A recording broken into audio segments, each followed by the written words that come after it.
Let's go now to the last part of the discussion for midterm, which is your postpartum. Postpartum. Ang postpartum or your postpartal period is also known as wet period. Again, postpartum or your postpartal period is also known as your wear period. So this basically, okay, from childbirth to 6 weeks. Childbirth to 6 weeks. Ibig sabihin, ma-receive na ni baby ang kanyang unang bakuna. Yan. Ay, hindi. Succeeding vaccines. The next visit niya after postpartum. Tama ba? Yes. Okay? Yung first dose niya na Penta. First dose niya na OPV. First dose niya na PCV. Okay? So that is your postpartum period. Ano ang ating nursing care? What is the nursing care, okay, of a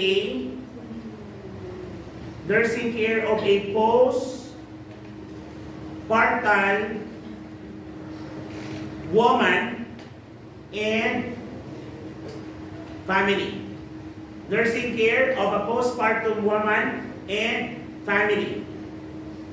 Number 1, in terms of the incision drainage. Incision drainage. Drainage. Incision drainage, lalo na kapag CS or nagkaroon siya ng bitubal ligation, you have to clean incision. Clean incision and keep it clean and dry. Keep it clean and dry. Ano pa? You have to advise the mother to report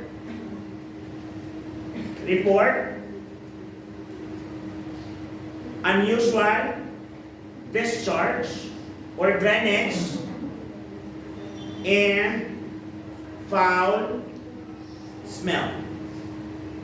Advise to report unusual drainage and foul smell. Number 2, breast engorgement. Buntis pa lang ba si mother? Lumalaki na kanyang suso? Yes. Masakit ba yun? Yes. Is this your breast swelling? Yes. If it's a breast swelling, pwede ka ba mag-apply ng warm compress? Yes. Yes, okay? Kailangan ba is magpasuso siya ng magpasuso? Yes, it's because basically the engorgement is caused by the fullness of milk sa kanya mammary gland. So it will be best addressed kung continuous siyang nagpapasuso sa kanyang anak. Sir, ang sakit kasi, kaya hindi ko tinutuloy. Normal po yan, ma'am. Mawawala rin po yan the next few days pag tuloy-tuloy kayong nagpapasuso. Mas maganda nga po kung tuloy-tuloy kayong nagpapasuso kasi na-empty po yung inyong mammary gland. Hindi tumataas ang pressure sa inyong suso. Are we clear? Yes, okay? So that is your breast engorgement. Kailangan mong explain sa kanya na normal ito. Number 3, perineal care. Same thing is true, keeping the perineum clean and dry. Okay? Kapag namamaga, you can advise the mother to perform or do hot sitz bath. You know what hot sitz bath is? Yes. Yes. Sir, pagkatapos manganak, perineal care, bawal po bang maligo? Yes or no? No. Much more na dapat maligo ka so that to prevent infection. Are there some beliefs na ganon po ang kanilang paniniwala? Yes. Should you explain it to them na ang kaso po, pag hindi kayo naligo, pwede siya magkaroon ng infection. Are we clear? Yes. So that is your perineal care. Number 4, uterine contraction. Uterine contraction. Normal po ba ang contraction post-pregnancy? Yes. Actually, in-encourage namin ito para yung kanyang fundus, yung kanyang uterus ay may contract at ma-prevent ang postpartum hemorrhage. Are we clear? Yes. What are the ways on how to promote uterine contraction? Pwede bang uterine massage? Leads maneuver, isn't it? Yes. Pwede ba ang stimulation through breastfeeding? Yes. Okay? So those are the things na kailangan natin sabihin kay mother. Number 5. Urination, contraction. Ano naman ang nangyari kapag urination contraction? Okay, pag umiihi siya, siya umiihi ng dahan-dahan. Because kapag umiihi siya at may contraction, it will cause more discomfort. Lalo may sugat pa yung kanyang perineum. Okay? So as much as possible, okay, pag umiihi sila, we encourage that to happen, lalo mapiprevent din natin yung UTI. Okay? So continuous lang po ang kanya urination. Number 6. Number 6 is your menstruation. In terms of menstruation, for as long as the mother is continuously breastfeeding her infant, she may not have menstruation up to a full 6 months. Clear? 6 to 8 months in some books. So it also means that the mother is still not having ovulation. So ibig sabihin, pwedeng hindi pa rin siya mabuntis. And it's a form of family planning. Anong family planning yon? LAM, lactated amenorrhea method. So lactated amenorrhea method, okay, ang 3 criteria niya. Number 1, the baby should be less than 6 months. The baby is exclusively breastfeeding and the mother is still not menstruating. Kapag yung criteria nyo ay present, the mother is applicable sa kanya ang method na LAM, lactated amenorrhea method. Are we clear? Are we clear? Yes, okay? Psychological changes.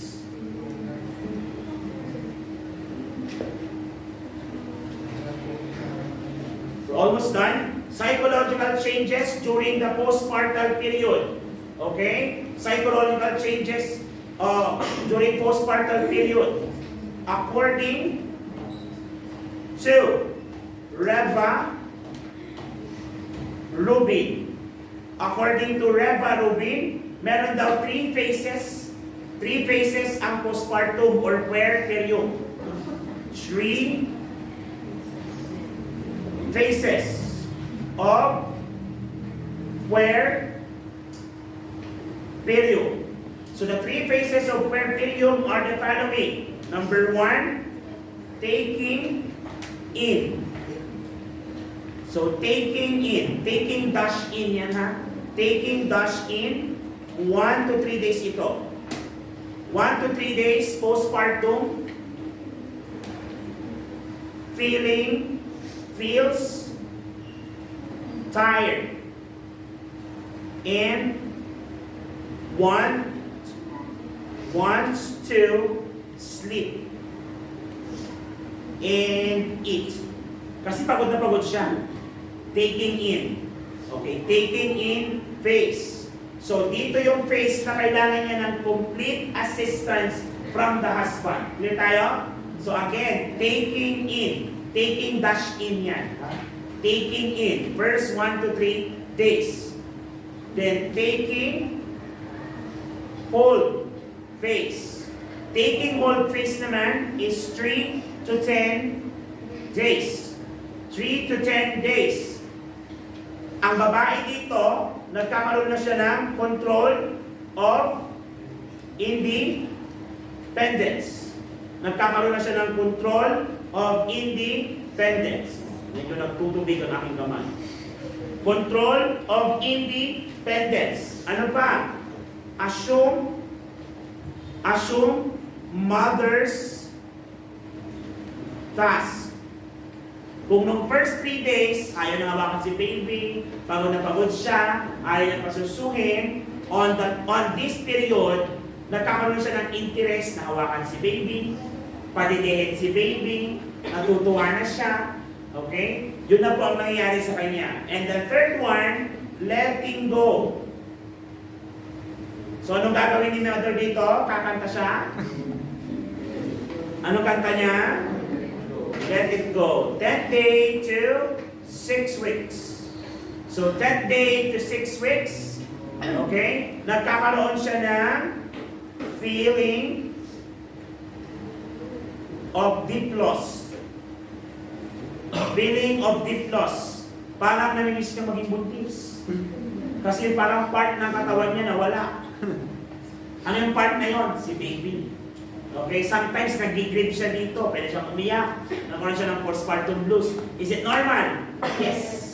At the period of 6 weeks, start na siya ng mawawala.